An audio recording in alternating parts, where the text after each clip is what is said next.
Тачо. Сам не прекарство втори го Стани като... Тачо. Стани... Добре, полека пати. Тачо, греото е да се тажи над неискапен мртвец. Зато, ајде, Мицо, трчај по крпи, топла вода давај, а ти каде е преслеката црниот комбинезон, смрзни. И мириш јас сапуни маказе. На мртваци многу им растев ногти и коса, ама ногти е пен. Сега и ти ба. Алекса мојка думе. Готово е со капењето, мајче. Оние горе нема да е мири, сад сега ќе капиме ќе. Друг пат, еве, ти ветуваме едно капење, ти следува. Орбита, мајче. Сине, за 5 минути се ќе биде готово, еве. Ти, капак откревајте го. Капак дижи. Бега таму, бе. Гуштере.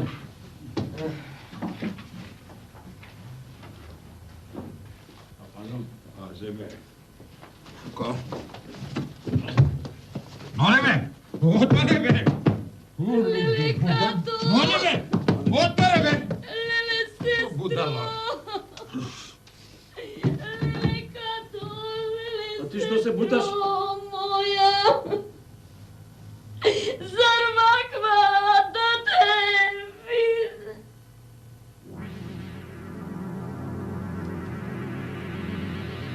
Не е ката. Не е ката. Не е ката. Не е ката. Не е ката. Свашто.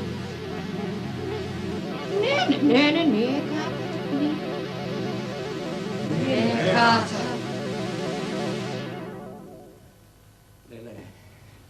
Леле, си ја промашил мајка ти. Ти ја тутнале ова. Леле, слепли беше, бе, слепли беше, а? Што? Сега ја студираш, а? Сега? Абе, ова ли е тој ковчег од 50 милиони? Ова ли е? Не знам, влего во мртовечницата таму, сите мртвовти покриени со бели чаршафи, стапалата им од... И ти ги спакувале стапалата на ова, а? Или сама се мушнала во 50 милионски ковчег? Крв смрде, имаше... А што очекуваше ти во мртовечница, бе? Ливадите, мјанушки, пеперутки, пчели, што? Почнав да повраќам. Да, и ќе тутна нова. Леле. Не знам, јас влего се качев горе во канцеларијата, отидов и таму веќе ја спакувале ката. Ката. Тоест, ова. Леле, дај ги документите. Ајде.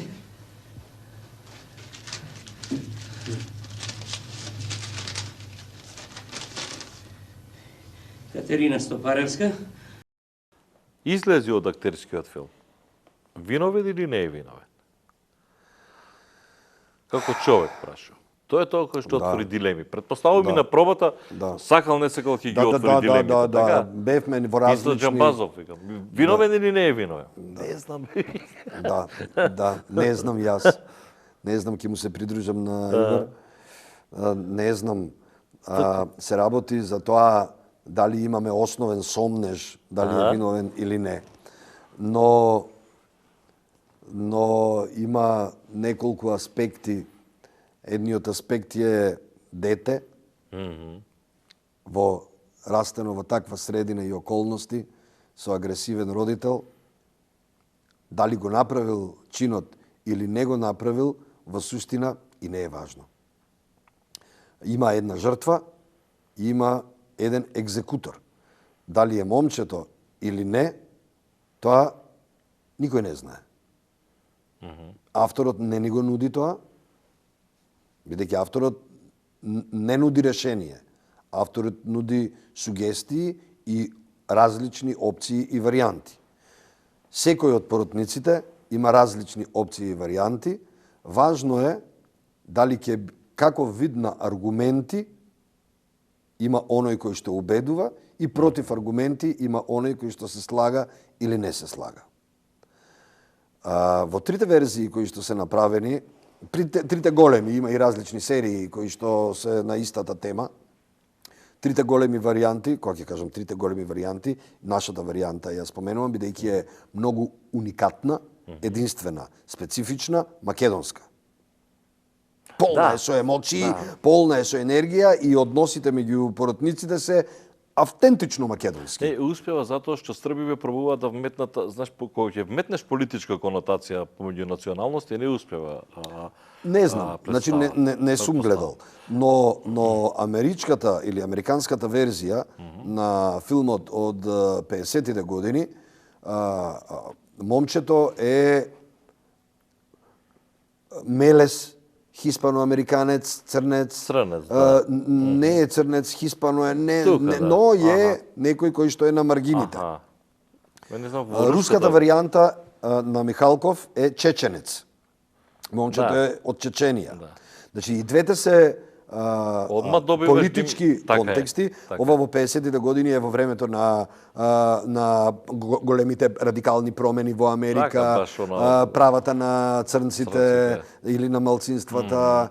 Во Русија е војната Чеченија, Русија, принципот на предрасуди. Кај нас е социјалниот момент земен. Бидејќи сите живееме во едно општество кое што е полно со различни политички контексти во кои што граѓанинот не сака да биде вметнет. Граѓанинот не сака.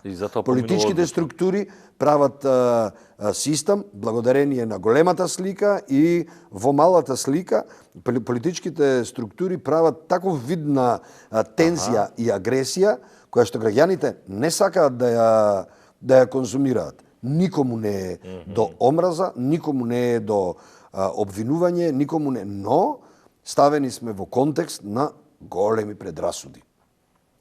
И затоа оваа варијанта ми се чини дека е идеално решение, предложено од Синиша и сесрдно прифатено од целата екипа, бидејќи се работи за социјално отфрлени или маргинализирани деца. А во исто време ја покажува сета македонска беда е прегруб збор, но секој македонско секојдневие, знаеш, она влегува, ајде да не губиме време, че ти се дај, значи, ајде да речеме... јазикот со кој што зборуваме, ајде да не губиме време. Јазикот со кој што го зборуваме, јазикот со кој што се изразуваме, начинот на комуникација, агресијата која што ја поседуваме. Предомислувањето како оди едно по едно Така е, предрасудите што ги имаме кон се и се што. Представата е многу силна, вредна, валидна. На гостувањата видовме дека во регионот многу добро ја примаат представата и тоа без да имаат потреба да има титул. Значи се адаптираат за 5 до 10 минути веќе се навикнуваат на ритмот и на јазикот кој што го говориме и се воодушевени од самата представа и во Црна Гора и во Босна. Да. И на фестивалите каде што учествувавме, на 2 фестивали, 2 гран-прија. Така што во Велес и во Прирак. Во еден Чернодрински и Петре фестивалот. Да. Се надевам дека представата ќе има долгогодишна животна патека. И јас предвидувам долги години. Да, и дека ќе уживаме во играта.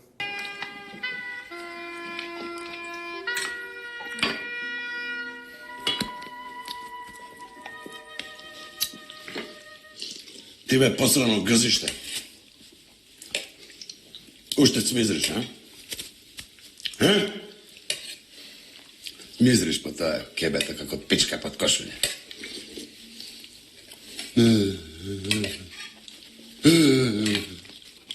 Окей. Што ме гледаш? Ти охи добро. Што ми јас станам, ти местиш?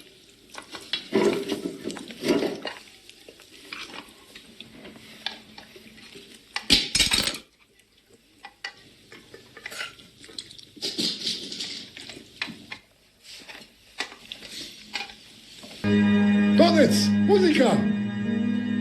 Музика бе, педалу!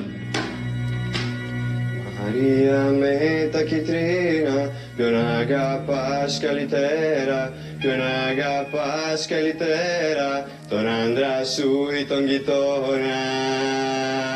Tonandra muto nagapo, tongitona calitera, tonandra muto nagapo. Тато. Овде пишува костимот на Ѓорги Олевски во улогата на Ставрогин, представата Бесови, така 2011 година. Достоевски ти е омилен? Омилен автор, да. Има тројца автори, вака, ако можам да бирам, кои ми се омилени, тоа е Шекспир. Имав можност неколку улоги негови да одиграм, меѓу кои Хамлет. Достоевски, еве го костимот на Ставрогин, во режија на Златко Славенски, исто во Македонски народен театар. Мохина делува. Да. А? Елена Дончева, една од најдобрите костимографи во Македонија. И Бекет.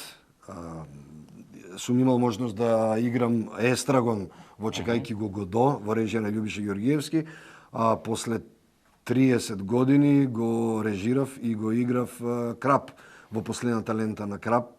4 години беше на репертоарот на Македонскиот народен театар. Така, тоа се тие 3 автори кои што се мои омилени. Ќе направам една паралела, сега можеме малку и да предвижиме, ќе направам една паралела во смисла на тоа што ни се случува денеска, а е поврзано индиректно со драма. Парите се отепувачка? Парите се отепувачка, како што би рекол. Парите се отепувачка, како што би рекол нашиот омилен автор Ристо Крле. Исто имав можност да играм еден од ликовите во Парите се отепувачка, Митре. Санде, Митре. Митре. Не, Митре е оваквата му логика. Да, Митре е лик кој што навистина беше тоа една феноменална естетика, режија на Љупчо Ѓоргиевски, Битолски народен театар продукција, представа со која што го обиколивме светот, добивме многу награди, јас добив награда на Војдан Чернодрински за таа улога. Игравме во Њу Јорк, Торонто, Москва, Истанбул, Белград, на Битев игравме, Љубљана, Италија, секаде по регионот, навистина една многу силна улога и на турнеите на таа представа, бидејќи Оливер Јосифовски и Верче беа дел од трупата, Љубојна, сега веќе е многу популарна и добра музичка трупа, се оформија токму на тие патувања, а ова е костим, исто така. Да, ова ја гледав серија представа, ова е на Плевнеш, така? Ова е во текст на Плевнеш во режија на Дејан Пројковски, нашите најголеми режисери, костим на Абдураман Бабаџул. Благој Мицевски е костимографијата, тие два костими се дел од колекцијата на театарски костими. Ја гледав. Па со таа представа се отвори ова величествена зграда, да, нашиот дом реновиран. Заокружувам. Што правиме со вредносниот систем? Некако се изместивме или Кочани што ни покажа? Не говориме само за сега, говориме 30 години назад. Ја покажа трулоста на општеството или? Така вели големиот Шекспир. Нешто е труло во државата Данска. Кој е виновникот? Не знаеме. Но од друга страна ние живееме во тој систем. Се обидуваме на различни начини да го најдеме нашето спасение и да можеме на некој начин да го исцелиме граѓанинот кој што живее во тој трул систем. Единствената работа што може да се излечи е со верата во Бога и со верата во себе. Театарот и уметностите воопшто се сегменти кои што ја исцелуваат човечката душа. Она што ние го правиме, се обидуваме да мислиме дека сме исцелители, дека ќе можеме со малку парче духовност да делуваме на исцелување на човечкото срце, човечкиот ум и човечкото тело. Ама има нешто и во домашното воспитување, вали, така? Тоа е како велат, се од дома доаѓа. Се е врзано едно со друго, но има работи врз кои може човек да действува, има работи врз кои што не може. Таму каде што може да действува, треба да действува со целото срце и душа. Како актери, бидејќи тоа беше во полнек на играње на 12, ви измести Кочани? Не стрекате? Како не. Тоа е нешто што никогаш нема никој од нас да го заборави. Тоа е состојба која што знаеш што кога дете е жртва, тоа нема зборови со кои што можеш да ја искажеш болката која што си ја почувствувал и бесот и јароста кои што ја чувствуваш заради околностите во кои што тие дечиња дошле да се забавуваат, дошле да се влюбат, дошле да се радуваат. и отишле. И тука не постои човек кој што не е обележан и жигосан во исто време. Така. И конечно тој македонски пире ќе излеземе ли ние од една ваква не само кочење е нормално, нешто кое што како рековте никогаш нема да се заборави, но ќе успееме ли да станеме нормални луѓе? Добар ден, како сте? Не знам, Петре Андреевски, нашите најголеми писатели, не ја напиша само Пиреј како драма во која што се судираат брат со брат, се убиваат брат со брат и на тој начин се создава расколот, но во исто време има напишано и Дениция. Тој е истиот човек кој што има воспеано љубовта до свемир. Човекот е суштество кое што се адаптира на дадени околности и сигурно дека ќе опстане. За да може да кажеме дека ќе биде катаклизма, тоа што треба да престанеме да веруваме во добрината на човекот. Не, дека не знам што генерации бевме кога вело вие фативте барем некој убав период. Ние дури и ова во светот што се случува, во наше време се случува, веќе се отидено како во бестрага, но не се ако е возможно некаква позитива да се се можеме да проблематизираме, но мислам дека доволно сме умни, како што не сме, да учиме од сопствените грешки и од грешките што се направени во минатото и во историјата и да можеме да станеме добри луѓе. Ти благодарам многу што беше во Мојот пат до успехот, овој серијал, со што ја заокружуваме во 13-та сезона. Многу успех во натаму, 12 и сите оние представи, нека се редат само представи, конечно да зборуваме за убави работи, за уметност, за култура, тоа е она кое што не оплотува, кое што ни дава една друга нишка, да не се замараме само со политика, како што сме научени ние во Македонија. Беше ова Ѓорги Јолевски, актер, Македонски народен театар во Мојот пат до успехот. Со ова почитување заокружуваме сезона 13. Се гледаме повторно за отприлика 1 месец. Довидување.